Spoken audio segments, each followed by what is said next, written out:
আসসালামু আলাইকুম, স্বাগত জানাচ্ছি আরটিভির সন্ধ্যা সংবাদে। আপনাদের সঙ্গে আছি আমি সৈয়দা সাদিয়া বেনাজি এবং আমি ফাহমিদা সালাম। শিশু কিশোররাই আগামীর বাংলাদেশের ভবিষ্যৎ। সুন্দর দেশ গড়তে তাদের সহযোগিতা চাইলেন প্রধানমন্ত্রী তারেক রহমান। আর্মি স্টেডিয়ামে নতুন করে স্পোর্টস 2025-26 জাতীয় পর্যায়ের সমাপনী ও পুরস্কার বিতরণী অনুষ্ঠানে প্রধানমন্ত্রী বলেন, দক্ষতা অনুযায়ী যে কোনো প্রতিভা বিকাশে শিশুরা এগিয়ে যেতে চাইলে তাদের সর্বোচ্চ সহযোগিতা করবে সরকার। নতুন করে স্পোর্টস থেকে উঠে আসা ক্ষুদে ক্রীড়াবিদরা দেশের মুখ উজ্জ্বল করে বিশ্ব মঞ্চে প্রতিনিধিত্ব করবে বলেও প্রত্যাশা সরকার প্রধানের। শামীম চৌধুরীকে সাথে নিয়ে আরও জানাচ্ছেন আব্দুর রহিম। বাম প্রান্ত দিয়ে ব্যাক পাস করলেন। খেলাধুলার মধ্য দিয়ে গড়ে উঠুক সুস্থ, আত্মবিশ্বাসী ও দেশপ্রেমিক নতুন প্রজন্ম। এ প্রত্যয় নিয়েই গত 2 মে সিলেট জেলা স্টেডিয়াম উদ্বোধন হয় দেশের সবচেয়ে বড় তৃণমূল ভিত্তিক ক্রীড়া উদ্যোগ নতুন করে স্পোর্টস। ঢুকে পড়ার চেষ্টা, কিন্তু কোনো খেলোয়াড় না। 12 থেকে 14 বছর বয়সী প্রায় 1,70,000 শিশু কিশোর দেশের বিভিন্ন জেলা উপজেলার শিক্ষা প্রতিষ্ঠান থেকে 8টি ডিসিপ্লিনে অংশ নেয়। উপজেলা, জেলা ও আঞ্চলিক পর্যায়ে পেরিয়ে সেরাদের নিয়ে রাজধানীর আর্মি স্টেডিয়ামে অনুষ্ঠিত হয় 2025-26 জাতীয় পর্যায়ের সমাপনী ও পুরস্কার বিতরণী অনুষ্ঠান। এবং শেষ ইভেন্টে আমরা অল্প কিছুক্ষণের মধ্যে প্রধানমন্ত্রী তারেক রহমান স্টেডিয়ামে প্রবেশ করতেই গ্যালারিতে থাকা ক্ষুদে ক্রীড়াবিদ ও ক্ষুদে দর্শকদের উল্লাসে প্রকম্পিত হয় স্টেডিয়াম। মাঠের চারপাশে ঘুরে হাত নাড়িয়ে তাদের উৎসাহ প্রদান করেন প্রধানমন্ত্রী। ও ক্রীড়া মন্ত্রণালয় নতুন করে স্পোর্টস পড়াশোনা ও খেলাধুলার পাশাপাশি পরিবেশকে পরিচ্ছন্ন ও ভারসাম্যপূর্ণ রাখতে বৃক্ষরোপণ ও জীববৈচিত্র্য রক্ষার আহ্বান জানান প্রধানমন্ত্রী তারেক রহমান। ম্যাচের রেফারির দায়িত্ব পালন করছেন। প্রধানমন্ত্রী বলেন, সবাই মিলে দেশকে গড়ে তোলা সম্ভব তখনই যখন সবাই সবার জায়গা থেকে সরকারকে সহযোগিতা করবে। তোমার বাড়ির আশেপাশে হোক, তোমার স্কুলের আশেপাশে হোক, অথবা যেখানে তুমি সুবিধা মনে করো সেইখানে একটি করে প্রতি বছর গাছ লাগাতে হবে। গাছ যদি আমরা লাগাতে পারি আমাদের পরিবেশটা সুন্দর হবে, পরিষ্কার হবে, আমরা সকলে মিলে বুক ভরে শ্বাস নিতে পারবো। এর আগে অনুষ্ঠানে ক্ষুদে ক্রীড়াবিদদের মনোমুগ্ধকর ডিসপ্লে উপভোগ করেন প্রধানমন্ত্রী। পরে বিজয়ীদের হাতে পুরস্কার তুলে দেন সরকার প্রধান। এরপর মেডেল, ক্রেস্ট ও prize money check. Abdur Rahim, RTV, Dhaka. জাতীয় সংসদের সাউন্ড সিস্টেম প্রতিস্থাপনের লক্ষ্যে বিশ্বের আধুনিক প্রযুক্তি নির্ভর বিভিন্ন সাউন্ড সিস্টেমের বিস্তারিত উপস্থাপন করে একটি উচ্চ পর্যায়ের সভা অনুষ্ঠিত হয়েছে।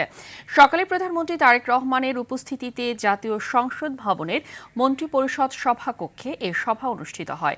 ভারপ্রাপ্ত স্পিকার ব্যারিস্টার কায়সার কামারের সভাপতিত্বে অনুষ্ঠিত এ সভায় গণপূর্ত অধিদপ্তরের সম্ভাব্য প্রযুক্তিগত বিকল্প, কারিগরি সক্ষমতা এবং বাস্তবায়ন পরিকল্পনা তুলে ধরে। এ সময় উপস্থিত অতিথিরা সাউন্ড সিস্টেম প্রতিস্থাপনে প্রয়োজনীয় মতামত ও দিক নির্দেশনা প্রদান করেন।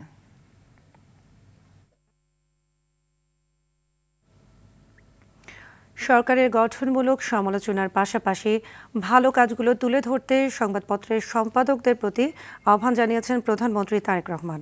সচিবালয়ে ন্যাশনাল এডিটর্স কাউন্সিলের নেতাদের সঙ্গে সাক্ষাতে এই আহ্বান জানান তিনি। বৈঠক শেষে আমার দেশের সম্পাদক মাহমুদুর রহমান বলেন, সাংবাদিকদের জন্য একটি নীতিমালা প্রণয়নে সম্পাদকদের সহযোগিতা চেয়েছেন প্রধানমন্ত্রী। প্রেস কাউন্সিলকে পুনরুজ্জীবিত করে শক্তিশালী করার দাবি জানান কাউন্সিলের নেতারা।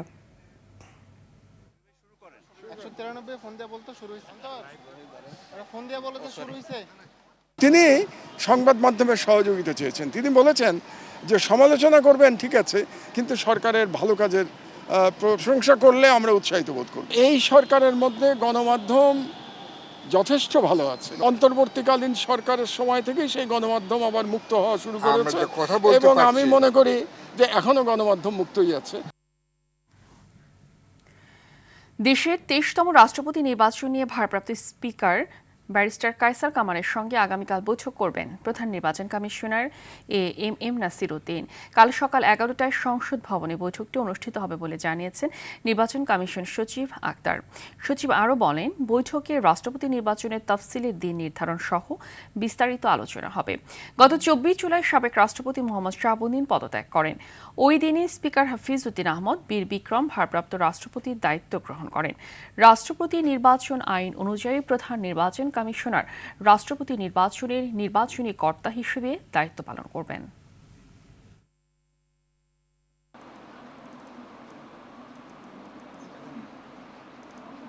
আগামীকাল সকাল 11টার সময় নির্বাচন কমিশন মহামান্য রাষ্ট্রপতির নির্বাচনের বিষয়ে আলোচনা করার জন্যে মাননীয় স্পিকার মহোদয়ের সাথে সাক্ষাৎ করবেন। এটাই হচ্ছে আমার কাছে এখন পর্যন্ত খবর। কালকে আলোচনার পরে যদি কোনো কিছু আবার আপনাদেরকে জানাতে হয় আমি জানিয়ে দেব।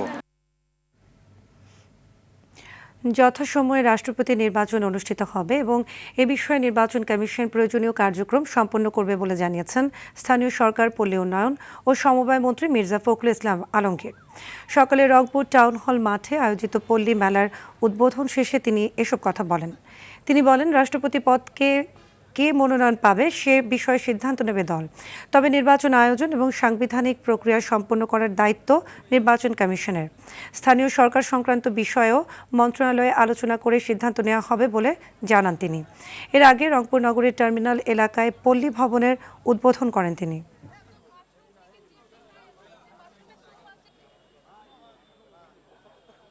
সংসদের স্পিকার মেজর হাফিজুদ্দিন সাহেব দায়িত্ব নিয়েছেন। সংবিধান অনুযায়ী যথাসময়ে রাষ্ট্রপতি নির্বাচন হবে এবং দল সিদ্ধান্ত নেবে কাকে সেখানে মনোনয়ন দেওয়া হবে। সম্পূর্ণভাবে নির্বাচন কমিশন করবে। আর আমাদের যেহেতু স্থানীয় সরকার বিষয় আছে, এই বিষয়টা আমরা মন্ত্রণালয়ে আলোচনা করে সিদ্ধান্ত নেব। জুলাইয়ের মানবতাবিরোধী অপরাধের পর এবার শাপলা চত্বর গণহত্যায়ও বিচারের মুখোমুখি ক্ষমতাচ্যুত প্রধানমন্ত্রী শেখ হাসিনা। জারি হয়েছে তিনি সহ 31 জনের গ্রেফতারি পরোয়ানা। তার সঙ্গে এ মামলায় আসামি, কার্যক্রম নিষিদ্ধ আওয়ামী লীগের তৎকালীন প্রভাবশালী মন্ত্রী, এমপি, পুলিশ কর্মকর্তা ও সাংবাদিক সহ 41 জন।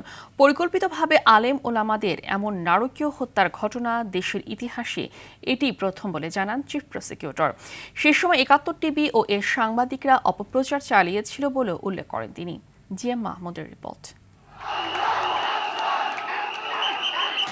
2013 সালের 5 মে 13 দফা দাবিতে রাজধানীর মতিঝিল শাপলা চত্বরে মহাসমাবেশ করে হেফাজতে ইসলাম। দিনভর কর্মসূচির পর রাতেও অবস্থান অব্যাহত রাখলে তাদের সরাতে গভীর রাতে বিশেষ অভিযান চালায় আইনশৃঙ্খলা বাহিনী। এতে ঘটে বহু হতাহতের ঘটনা, যার প্রকৃত চিত্র আজও আড়ালে।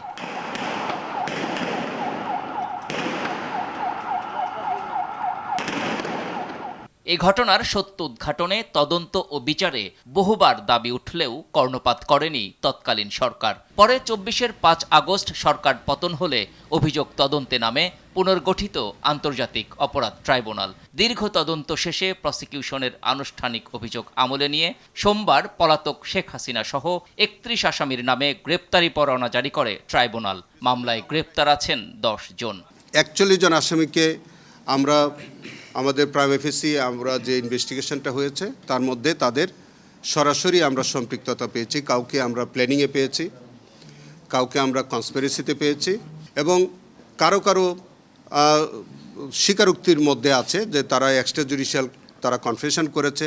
কিছু ব্লগার ও নাস্তিকদের মাধ্যমে প্রভাবিত হয়ে আওয়ামী লীগ সরকার পরিকল্পিতভাবে এমন হত্যাযজ্ঞ চালিয়েছে বলেও উল্লেখ করেন চিফ প্রসিকিউটর। সরকার প্রধানের প্ল্যান অনুযায়ী হচ্ছিল এবং তারই ধারাবাহিকতা, কিন্তু হেফাজতের নেতৃবৃন্দ তখনও বুঝতে পারে নাই যে মধ্যরাতে তাদের উপরে এইভাবে নৃশংসভাবে অ্যাটাক করা হবে এটা, এবং অনেকেই কিন্তু জিকির আসকান করতেছিলেন। হেফাজতের সমাবেশ ঘিরে মোট 4টি স্থানে 61 জন নিহতের তথ্য পায় প্রসিকিউশন। এদের মধ্যে ঢাকায় 32, নারায়ণগঞ্জে 20, চট্টগ্রামে 5 ও কুমিল্লায় 1 জন নিহতের পরিচয় শনাক্ত করেছে তদন্ত সংস্থা। মামলার পরবর্তী কার্যক্রম 16 August. GM Mahmud, RTV, Dhaka. আগামী সপ্তাহের মধ্যে গ্যাসের সংকট কাটতে শুরু করবে বলে জানিয়েছেন জ্বালানি ও খনিজ সম্পদ প্রতিমন্ত্রী অনিন্দ্য ইসলাম অমিত। বলেন, এলএনজি টার্মিনালের ত্রুটি সমাধানে দেশের বাইরে থেকে বিশেষজ্ঞ দল এসে কাজ করছে। এদিকে 30 জুলাই সিএনজি স্টেশন বন্ধের কর্মসূচি প্রত্যাহার করলেও সংকট সমাধান না হলে 23 আগস্ট থেকে অনির্দিষ্টকালের জন্য সারা দেশের সিএনজি স্টেশন বন্ধ রাখার হুঁশিয়ারি দিয়েছে সিএনজি ফিলিং স্টেশন মালিক সমিতি। বিস্তারিত জানাচ্ছেন আসিফ হাসান। এলএনজি টার্মিনালে ত্রুটির পর থেকেই প্রতিদিন গ্যাস সরবরাহ কমেছে 35 থেকে 40%। ফলে ফিলিং স্টেশন থেকে শুরু করে এর প্রভাব পড়েছে রান্নার চুলায়। রাজধানীর সিএনজি ফিলিং স্টেশনগুলোতে যানবাহনের অপেক্ষার দীর্ঘ সারি, ঘন্টার পর ঘন্টা লাইনে দাঁড়িয়েও মিলছে না পর্যাপ্ত গ্যাস। এতে ব্যাহত হচ্ছে কর্মঘণ্টা, নষ্ট হচ্ছে উপার্জনের পথ। প্রায় 300 গাড়ির সিরিয়াল, এই ঝালতে ঝালতে এই পর্যন্ত আসছে, এখন পাম্প বন্ধ, গ্যাস নাই। মানে 21 তারিখ থেকে মোটেই গ্যাস নেই। এই 3-4 ঘন্টা সিরিয়াল দিয়ে গ্যাস লওয়ার পর দেখা যায় যে আমরা যে গাড়ি মালিকেরা যে জমা দেই, এই জমা উঠাইতে পারতেছি না। সংকটের আঁচ লেগেছে নগরবাসীর রান্নাঘরেও। দিনের বড় একটি সময় চুলায় গ্যাস না থাকায় অনেক পরিবার বাধ্য হচ্ছে বৈদ্যুতিক চুলা কিংবা এলপিজি সিলিন্ডারের উপর। যেমন বাড়ছে দুর্ভোগ, তেমনি বাড়ছে বাড়তি খরচ। গ্যাস তো থাকেই না, মানুষের কাছে শুনি, আমি নিজে দেইনি, সন্ধ্যার পরে আহে গ্যাস, আমি নিজে দেইনি। সকাল থেকে এখন আমরা রান্না করতে পারিনি, দেখেন দুপুরে একটু আসে তখন মোমবাতির মতো। এদিকে 30 জুলাই সিএনজি স্টেশন বন্ধের কর্মসূচি প্রত্যাহার করলেও সংকট সমাধান না হলে আগামী 23 আগস্ট থেকে অনির্দিষ্টকালের জন্য সারা দেশে সিএনজি স্টেশন বন্ধ রাখার কথা জানিয়েছে মালিক সমিতি। এরই মধ্যে আমাদের ন্যায্য দাবি দাওয়া ও সমস্যাসমূহের যৌক্তিক ও ইতিবাচক সমাধান না হলে 23 আগস্ট 2026 তারিখ হতে সারা দেশের সকল সিএনজি ফিলিং স্টেশন অনির্দিষ্টকালের জন্য বন্ধ রাখার সিদ্ধান্তটি বহাল থাকবে। তবে সচিবালয়ে জ্বালানি ও খনিজ সম্পদ প্রতিমন্ত্রী অনিন্দ্য ইসলাম অমিত জানিয়েছেন, কারিগরি ত্রুটি সমাধানে কাজ করছে বিদেশি দল। এই মুহূর্তে তাৎক্ষণিক আমরা সমাধান দিতে পারছি না, এটা আমাদের সীমাবদ্ধতা। আমরা এই জন্য বারংবার এটার জন্য দুঃখ প্রকাশ করছি, কিন্তু আমরা একেবারে 24/7 আমাদের টিম তাদের সাথে একান্তভাবে কাজ করছে। আমরা যেটা বললাম যে আমরা আশা করছি আগামী সপ্তাহ থেকে পরিস্থিতি উন্নয়ন হবে ইনশাআল্লাহ। দেশে বর্তমানে দৈনিক গ্যাসের চাহিদা 380 কোটি ঘনফুট হলেও দুর্ঘটনার পর সরবরাহ কমে দাঁড়িয়েছে 215 কোটি ঘনফুটের নিচে। আসিফ হাসান, RTV, ঢাকা। পর্যাপ্ত গ্যাসের দাবিতে গণস্বাক্ষর কর্মসূচি পালন করেছেন রাজধানী মোহাম্মদপুর ও আদাবরের বাসিন্দারা। নিয়মিত বিল দিয়েও মৌলিক এই সেবা না পাওয়ায় ক্ষোভ প্রকাশ করেন তারা। সমস্যা সমাধানে পদক্ষেপ না নিলে কঠোর আন্দোলনের হুঁশিয়ারিও দেন ভুক্তভোগীরা। এখন এমন হয়ে গেছে যে 1 ফুটাও গ্যাস আসে না, কিন্তু আমরা নিয়মিত গ্যাস বিল দিয়ে যাচ্ছি, একদম আপ টু ডেট আমাদের গ্যাস বিল দেওয়া। প্রতি মাসে আপনারা জানেন একটা মিটার চার্জ আছে 200 টাকা, সেই চার্জটা কিন্তু তারা কেটে নিচ্ছে। তারপরে যাদের ধরেন কাগজের মিটার, তাদের একটা 980 টাকা বা বিল আছে 2 চুলা 1 চুলা, সেই বিলটাও নিচ্ছে। তা আমার কথা হইলো এটা তো এক ধরনের প্রতারণা চলছে। যে আমরা অল্প আয়ের মানুষ বা খেটে খাওয়া মানুষ, আমাদের সরকারের কাছে একটা চাওয়া গ্যাস, বিদ্যুৎ, পানি, এই 3টা স্বাস্থ্য কাজ যেন আমরা ভালো মতনে সাধারণ মানুষ পাই, এটা আমাদের সরকারের কাছে চাওয়া। প্রায় 1 দশকের অপেক্ষা শেষে শুরু হলো চট্টগ্রামের আনোয়ারায় বাংলাদেশ চীন অর্থনৈতিক ও শিল্পাঞ্চল নির্মাণ কাজ। প্রায় 800 একর জমিতে G2G'র আওতায় প্রকল্পটি বাস্তবায়ন হচ্ছে। উৎপাদন শুরু হলে চট্টগ্রামের অর্থনীতি ও শিল্পায়নে নতুন দিগন্ত উন্মোচন হবে বলে আশা করেন অর্থমন্ত্রী। চট্টগ্রাম থেকে সাইফুল মাহমুদের পাঠানো তথ্যচিত্রে আরও জানাচ্ছেন সুলাইমান কবির।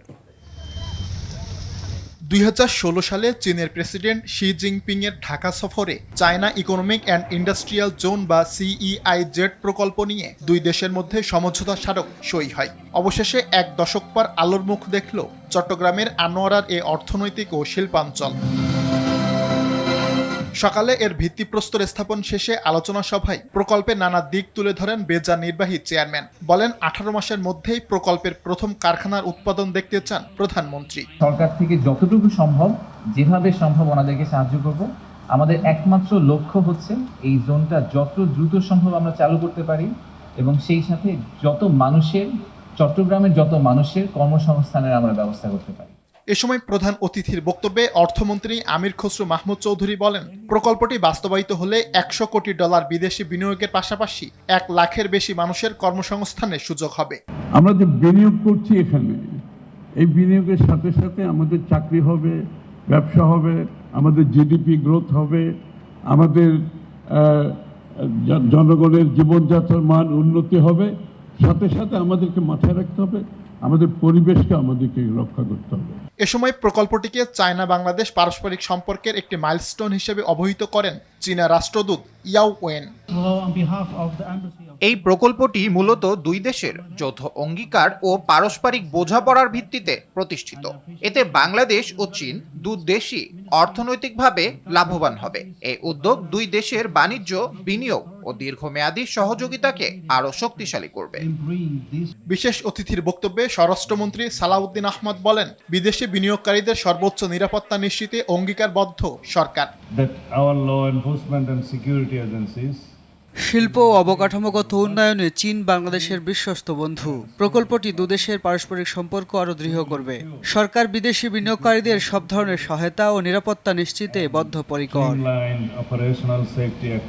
৪,১89 কোটি ৪৬ লাখ টাকার এ প্রকল্পে ১,৭২২ কোটি টাকা দেবে সরকার, আর বাকি ২,৪৬৭ কোটি টাকা ঋণ দেবে চীন। ২০৩১ সালের ডিসেম্বরের মধ্যে প্রকল্পটি শেষ করার কথা রয়েছে। সুলাইমান কবির, আরটিভি। সব শ্রেণী পেশার মানুষের চিকিৎসা সেবা ও পুনর্বাসন নিশ্চিত করতে বিএনপি সরকার অঙ্গীকারবদ্ধ বলে জানিয়েছেন সমাজ কল্যাণ মন্ত্রী ডাক্তার AZM জাহিদ হোসেন। দুপুরে রাজধানীর তেজগাঁয়ের জাতীয় নাক কান গলা ইনস্টিটিউটে আয়োজিত world head and neck cancer দিবস উপলক্ষে আয়োজিত আলোচনা সভায় কথা বলেন তিনি। মন্ত্রী আরও বলেন, সরকার বদ্ধপরিকর মানুষের বসবাস উপযোগী বাংলাদেশ তৈরিতে। সরকারের প্রতিশ্রুতি রক্ষা করতে হলে সবার সহযোগিতা প্রয়োজন বলেও মন্তব্য করেন তিনি। মন্ত্রণালয় সেবা খাতে সামর্থ্যবান চিকিৎসক ও সমাজের বিত্তবানদের জাকাত ও অনুদান করার আহ্বানও জানান ডাক্তার জাহিদ।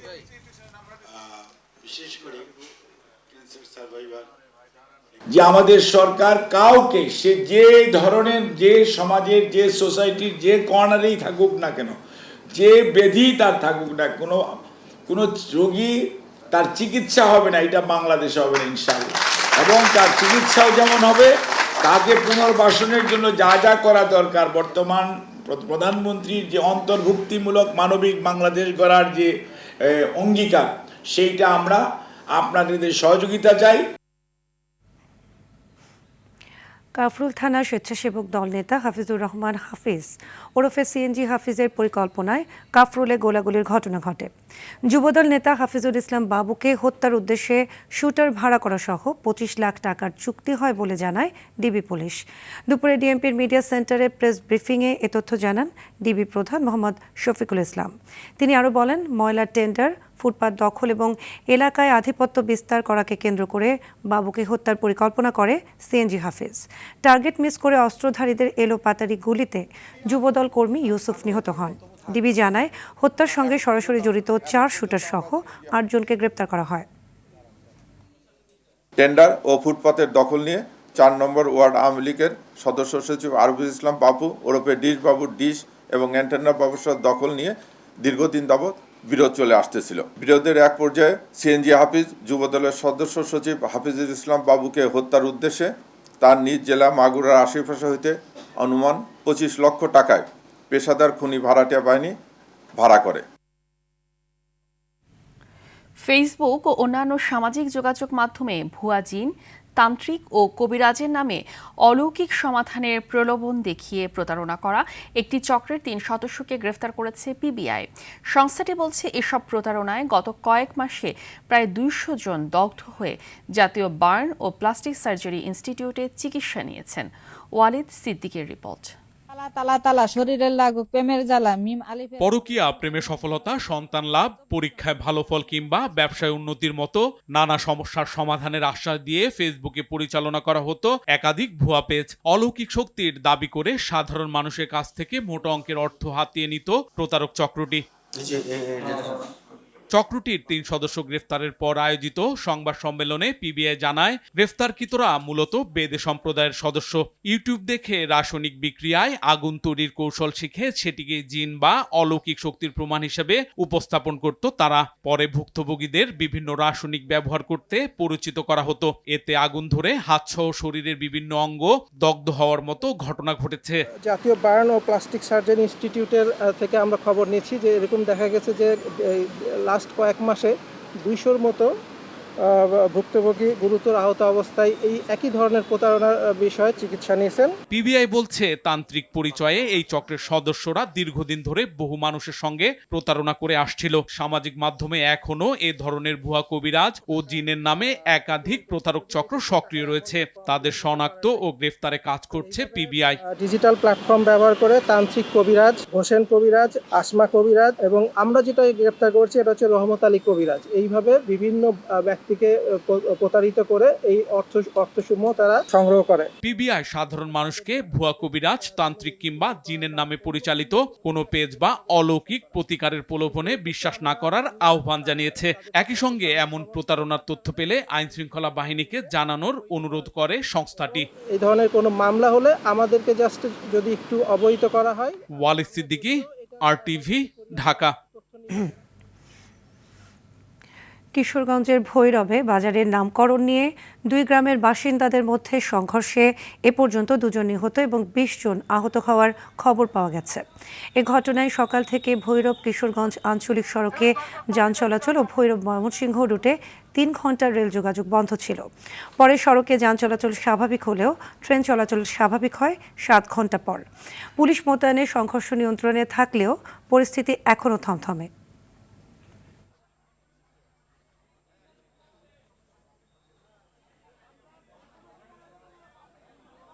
আসার পর আমরা ওই দিকের সাইটগুলি আমরা লক্ষ্য করছি যাতে বাজারও কিংবা না আসতে পারে কিংবা ঝগড়া না হয়, এভাবে আমরা কিছু লোকের চেষ্টা করছি। এখন পর্যন্ত প্রশাসন নিয়ে আমরা চেষ্টা করতেছি, ঝগড়া শেষ করতে পারতেছি না। একবারে অসহায়, আর হাজব্যান্ড নাই, তার একটা ছেলে সন্তান নাই, উনি পিঠা বিক্রি করে খায়, ওনার ঘরটা জ্বালাই দিছে। চাকরিতে পুনর্বহালের দাবিতে প্রধানমন্ত্রীর হস্তক্ষেপ চেয়ে মানববন্ধন করেছেন চাকরিচ্যুত পুলিশ সদস্যরা। সকালে জাতীয় প্রেস ক্লাবের সামনে এ মানববন্ধন অনুষ্ঠিত হয়। এ সময় চাকরিচ্যুত পুলিশ সদস্যরা বলেন, বিগত সরকারের অন্যায্য রাজনৈতিক প্রতিহিংসা ও স্বৈরাচারী সিদ্ধান্তের শিকার তারা।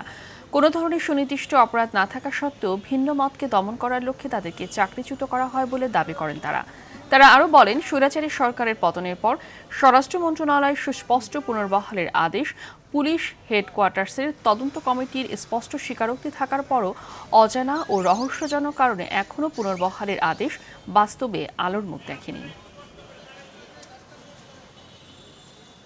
বিনা অপরাধে শুধু রাজনৈতিক প্রতিহিংসা কিংবা ব্যক্তিগত প্রতিহিংসার কারণে আমরা বিভিন্নভাবে বিভিন্ন সময় চাকরিচ্যুত হয়েছি।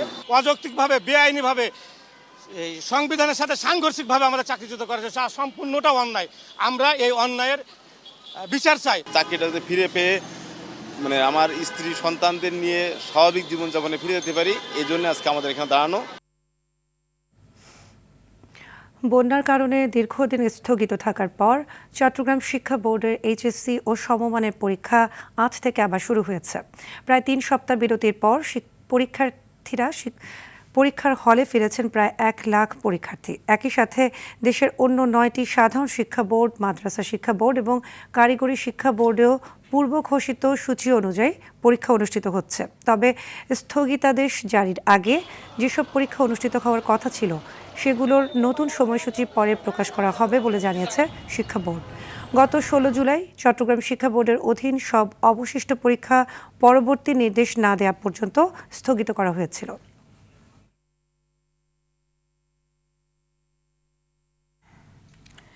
মূলধারার গণমাধ্যমের সামনে কৃত্রিম বুদ্ধিমত্তা বা AI এর চ্যালেঞ্জ, সাধারণ মানুষের সঙ্গে গণমাধ্যমের সম্পর্ক এবং সংবাদ মাধ্যমের ভবিষ্যৎ নিয়ে চীনের ইউনান প্রদেশের বাওশান শহরে অনুষ্ঠিত হয়েছে আন্তর্জাতিক মিডিয়া স্যালন। সম্মেলনে আলোচনায় অংশ নিয়ে বক্তব্য রাখেন RTV senior reporter AR Badal, Jamuna টেলিভিশনের পলিটিক্যাল এডিটর আলমগীর স্বপন এবং ডেইলি সানের সিনিয়র রিপোর্টার সাখাওয়াত হোসেন। এছাড়া মিয়ানমার, ভিয়েতনাম, লাওস সহ বিভিন্ন দেশের সাংবাদিকরা আলোচনায় অংশ নেন।